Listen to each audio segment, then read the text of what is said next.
Hi, Denise, Naylor here. You're in the test room. You've read the examination questions. Okay, yes, I've studied that subject. Oh, good, I've revised that one too. And I can write something about this question. Phew. But how do you know what your examiner wants you to write in your answer? Like many situations, an examination or test paper is written in its own specialist language. And when you know how to interpret this language, you will be well placed to grasp what you have to do for test success. Each individual test or exam question is normally structured into, first of all, the detail of the situation the question concerns, and secondly, the requirement. The detail of the situation sets out for you the problem or context, the question, the situation, details or outline of a case study. And the requirement directs you in how to structure your answer. Your key to scoring maximum marks is to understand, interpret and act on the instructions in the requirement. What do I mean? The most common instructions will require you to describe, to discuss or to explain. Sometimes other words are used, but the requirement will always fall into one of these three categories: describe, discuss, explain. And before you start to answer the question, you must establish which of these three categories the instruction in the requirement fits. Because when you know which of the three instructions your examiner requires, you can be guided by that, and you'll know what to write to meet the examiner's requirements. So what does the examiner mean by these words? Describe means give a definition, and give your references in an open book assessment, and usually a short description. My students often ask me, should I give a reference? If your test is an open book assessment, then my answer is yes, you need to give a reference and quote sources. But in an examination, you don't need to. Of course, if you recall a source, please quote it. Describe the subject with a definition. Give a reference. You don't need intuition. And for more help with referencing practice, you can watch my video, Denise's Ready Referencer. Your aim is to show that you've read the material and that you're familiar with the subject or subjects being examined. Discuss means to put forward different points of view. Use the marks available to decide how much detail to give.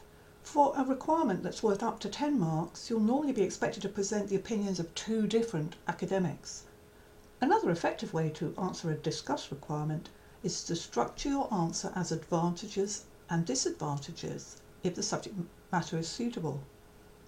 In a discussion question, the examiner should not be able to discover what you personally think. You must be even-handed in considering both sides. So do not use emotional language in an academic paper. Don't let your answer come across as a rant. The examiner does not want to read your opinion on the subject. The examiner does, however, want you to demonstrate that you've studied the subject. Discuss the subject from both points of view. Don't rant. This isn't all about you. Explain includes both the 2 steps describe and discuss, and additionally requires a deeper analysis of the issues being examined. An effective way to go deeper into a subject is by giving an example that illustrates your points. Sometimes the examiner may suggest or give you a context or framework for the question. And if that's the case, please use that context or framework for your answer. If the examiner does not indicate any particular context, you may choose your own. There's a worked example coming later in this video showing you how to do this. Explain gives freedom to explore and show your knowledge. So please write more. So how do you apply these 3 categories of instruction? Well, let's look a little more closely. We're going to look at a question on the subject of S.M.A.R.T, S.M.A.R.T, method of framing objectives. The objective or goal in our question is your goal to pass your examination first time on the date, day, month, year, and here you can slot in your date when you have it, with a mark of 50% or higher. And if your pass mark is higher, you can set a higher percentage, of course. So our question around SMART framing of an objective will use your objective, that is, to pass my examination first time on the date, day, month, year, with a mark of 50% or higher. Now let's look at the possible language your examiner might use to convey the requirement. What if the requirement asks you to describe the SMART method of framing objectives? The requirement to describe includes the acronym shorthand, S.M.A.R.T, and what each element stands for. Here's a suggested answer. The acronym SMART stands for specific, measurable, achievable, realistic, and time-bound. These characteristics form a framework for constructing your objectives. If it's an examination, you would not be expected to give a reference definition. Now let's suppose the requirement asks you to discuss the SMART method of framing objectives. Your answer to the discuss requirement includes the acronym shorthand, SMART, what each element stands for, how it can help you frame your objectives, and a brief critique of the method. Here's a suggested answer. The acronym SMART stands for specific, measurable, achievable, realistic, and time-bound. These characteristics form a framework for constructing your objectives. Specific means there are no grounds for debate about what is intended. Measurable means that you have a means of judging to what extent the objectives have been met. Achievable, so that the objectives stated can be met. And realistic, so it's feasible for you to achieve your goal. Time-bound, so they exist within a defined time frame. Now let's look at the advantages. Well, SMART goals tend to give you laser focus and keep you on track. SMART goals can create a climate for commitment because they make the objectives really clear. And some of the disadvantages or problems with SMART.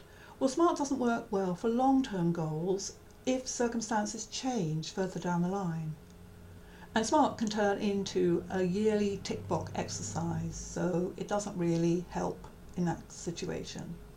SMART works well for precise and well-definable projects, but it may not work for creative activities where the outcome is unknown, experimental, or not well defined. Now let's look at what happens if the requirement asks you to explain the SMART method of framing objectives. Your answer to the explain requirement includes the acronym shorthand, SMART, what each element stands for, how it can help you frame your objectives, a brief critique of the method. We've covered these in the discuss requirement. The explain adds an example, demonstrating how it can help you frame one of your goals. And for the example we're going to use here, we'll return to our stated objective to pass your examination. Your goal is to pass your examination first time on the date, day, month, year, with a mark of 50% or higher. Is your goal SMART? Let's have a look. Is your goal specific? Yes, because you've specified what, the examination, who, yourself, when, the date, the month, the year, and which, a mark of 50% or higher. Is your goal measurable? Yes, because you've stated your required mark, 50% or higher. Is your goal achievable? Yes, provided that you do set aside necessary time for study and that you have the resources you need. Your resources include your study books and materials, a quiet space where you can study undisturbed, and time for study and rest in addition to your daily commitments. Is your goal realistic? Yes, provided that you've decided that this is the right time to be doing your examination and it fits in with your overall strategy. For example, it might be a step toward a qualification you're aiming for. Is your goal time-bound? Yes, you have a date, time and place for the examination. So the 3 common instructions in your examination that your examiner requires are describe and give definitions, discuss both points of view without emotion, and explain your comments with an example. Thank you for listening. I wish you great success in all your tests, and do join me again